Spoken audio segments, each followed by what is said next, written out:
Is having a type a red flag or just a preference? The internet is divided. Join the discussion.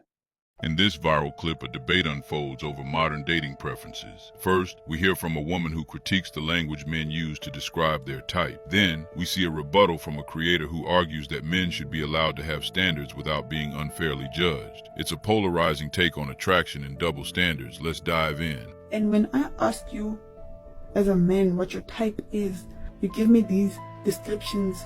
Zoguti, you like a woman that's petite, that's small, that's innocent-like looking. You are basically a PDF because you are literally describing a child. Men that are attracted to short, petite, small, innocent-faced women are attracted to kids. I find it extremely funny that you'll never ever come across a man complaining about the fact that a woman has the right to practice hypergamy. The right to practice dating somebody of a higher social status than of theirs, solely because they have a vagina in between their legs. Truth be told, that is completely unfair, but I'm not going to moan and complain. I accepted reality and moved on.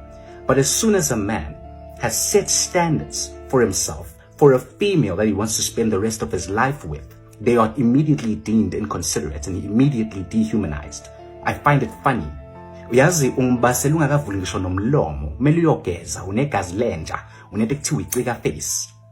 I can 100% guarantee you and even bet that you, an average looking female that you are, have extremely high unrealistic standards set for an ideal man, as average looking as you are, for your ideal man that you think you deserve, that you'll never get. God forbid a man wants an innocent woman who doesn't go around showcasing their bottom lips. God forbid a man wants a petite, fit and healthy princess that he will take care of for the rest of eternal being.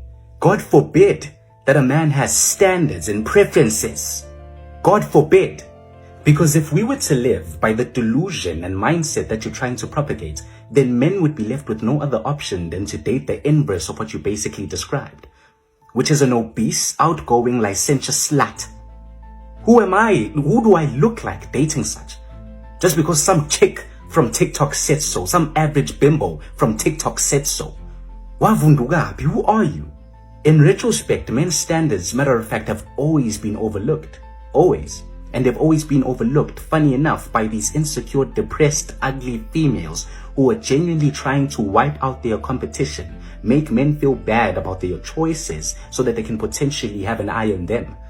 There's no other reason other than that. And unfortunately, nobody's going to conform to that nonsensical mindset that you have. This is why there will always be a form of schism between men and women, because there's females like you out there.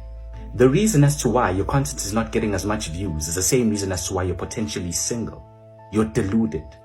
And the same feminists that you're trying to stick up for don't have your back on this one, unfortunately. Ngeke sizwe ngawe. Change your ways.